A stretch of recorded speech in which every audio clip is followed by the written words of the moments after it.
Let us study the chapter General Organic Chemistry. As you can see, these are the notes of General Organic Chemistry. So let us start. See, first of all, the introduction part. Organic compounds are classified into two types.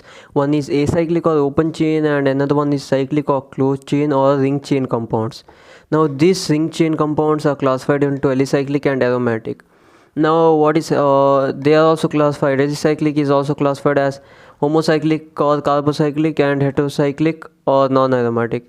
And aromatic is classified into benzenoid, non-benzenoid, and heterocyclic aromatic. Now let us see what is alicyclic or open chain compounds. Okay, fine. You see alicyclic or open chain compounds, these are alicyclic or open chain compounds, and you need to know some of their name.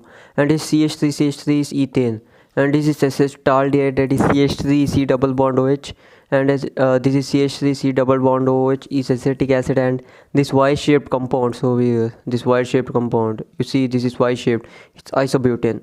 Now let us talk about cyclic or closed chain compounds. Now what are they? Alicyclic or closed chain compounds, these are the compounds. One is cyclopropane, cyclohexene and tetrahydrofuran. But there is another one, that is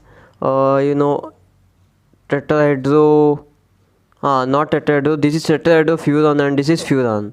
If you have double bond, it becomes furan, and this is cyclic or closed. Now let us speak about aromatic compounds. One is benzenoid aromatic and heterocyclic aromatic. Benzenoid aromatic, of course, benzene, aniline, naphthalene, furan, thiophene, and pyridine. And this is tropolone. Now tropolone is a non-benzenoid compound.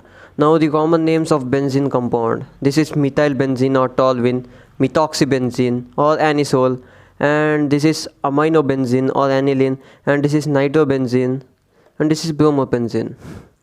Now let us study isomerism. Isomers, there are two kinds of isomers, that is structural and stereoisomers. Structural isomers are classified into the following. One is chain isomers, position isomer, functional isomer, and metamers. Chain isomer, consider this compound and this compound. You see, you just change the position of carbon. That's only the chain is changed. The chain is completely changed, it becomes chain isomer. And position isomer, just change the position of the functional group, it becomes position isomer. And in case of functional isomer, that is same formula and different functional group. That's the definition of isomer. And functional isomer is same formula but different functional group. Example, aldehyde and ketone. Aldehyde is CHO and ketone is C double bond O. Both have the same formula but they have different functional group. With C double bond O, even H might be attached, almost same formula but have different functional group.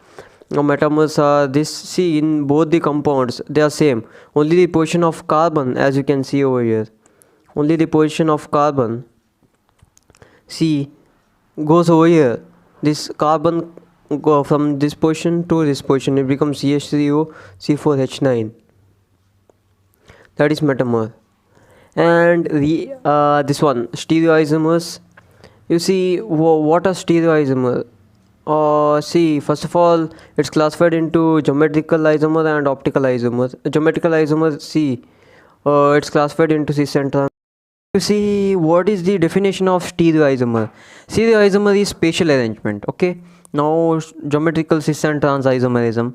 See here, what you need to know is that this is cis-butene or cis isomer, and this is trans isomer or trans-butene. Here these are two bulky groups which are attached on the same side, so it's cis isomer, but in trans isomer they are attached in the opposite side. And you need to note one thing, that is, in trans isomer, if bulky group, these are the bulky groups, are attached on the same side, then no, if bulky groups are same, then their dipole moment is 0. Here we consider same, actually bulky group should be different, but here if we consider same bulky group, so dipole moment is 0 because they cancel out. Now what is optical isomer? See, there are two types of optical isomers, that is dextro and levo. See, you know what is a plane polarized light. This is a plane polarized light, and if you rotate it towards the left, it is levo minus, and if you rotate it towards the right, it is dextro or plus. Okay, now let us study the reagents. See, there are two kinds of reagent. First, one is nucleophile, electrophile, as you know. Nucleophile is the one which is as the name suggests, nucleophile, which is nucleus loving. Why is it nucleus loving? Because it is electron rich and positive charge deficient, so it loves the nucleus, and it has negative charge. And electrophile is, electron loving. Why is it electron loving? Because it is electron deficient and it has positive charge. And these are let's study the kind of cleavage which takes place in the formation of carbocation and carbanion. One is this one, heterolytic cleavage, and this is homolytic cleavage. In heterolytic cleavage, electron is passed only to one of the carbon, and formation of if electron is passed to this carbon, it becomes negative, and this becomes positive because it's electron deficient, and this is called carbocation, and this is called carbanion. And in homolytic cleavage, it occurs both the side, and it's represented by fish arrow, and here free radicals are formed. Now let us study something about inductive effect. Now inductive effect, you need to know that it dies with distance. There are two types, one is plus I and minus I. Plus I, donates electron. Positive people always donate money or donate things to other people. So this is plus I effect, it donates electron. And it also makes carbocation stable. But this one, minus I effect, receives electron. It likes to take electrons and makes the carbocation unstable. The examples of plus I effect are methyl, that is CH3, and ethyl, CH2CH3. These are electron donating group. And minus I are nitro, NO2, cyanocyan, alloxy, that is AR, example OC6H5, carboxy, that is COH, ester, COR. And these are all electron withdrawing group. Now let's study about resonance effect. It's also called R effect. There are two types, one is plus R and another one is minus R effect. See, this compound, nothing much is there about resonance. Just what you need to know is that if the atom attached to benzene has lone pair, in plus R effect the atom attached to benzene has lone pair, that gives plus R effect, and in this resonance occurs. But what you need to know is that if the atom attached to benzene does not have lone pair but has pi bond, that is minus R, as simple as that.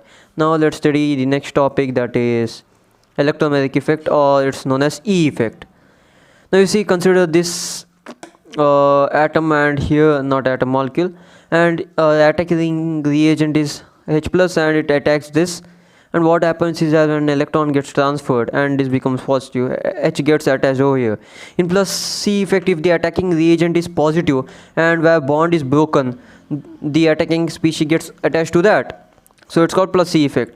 But in minus C effect, what happens is that attacking reagent is negative, and it gets attached to the place where opposite to the place where the bond is broken, that is here. This gets attached to the place where bond is broken, and this gets attached to the opposite place. And obviously, because plus gets always attached to minus, and this one minus gets attached to plus.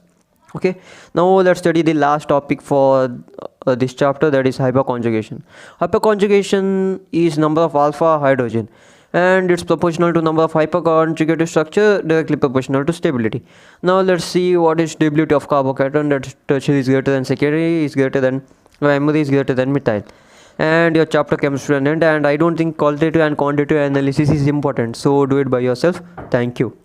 Okay guys, as I tell you, solving questions is the most important stuff which you need to do. This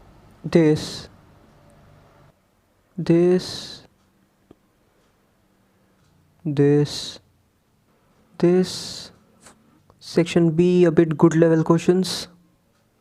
This. Okay, thank you.